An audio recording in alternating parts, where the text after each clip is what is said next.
e sa la gaiola.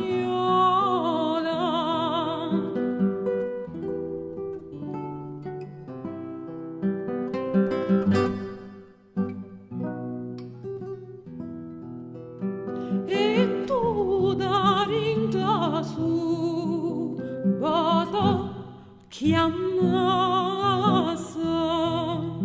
e tu da rinda su bada chiamassa, vieni marotta mia. Ma lasciamelo bene. Un viaggio speciale da 500 a 900.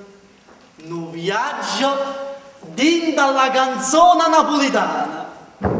E cominciamo con 500, Era il Rinascimento. E a Napoli non comandavano più gli aragonesi, ma comandavano i viceré spagnoli. Quando per i vicoli e per le campagne del regno nostro nascette la Villanella.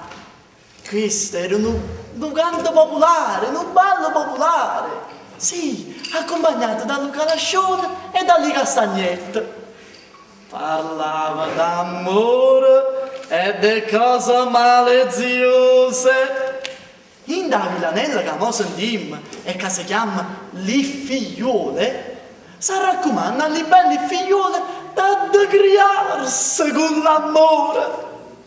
Perché poi, quando viene la vecchiezza, ma che si può fare più?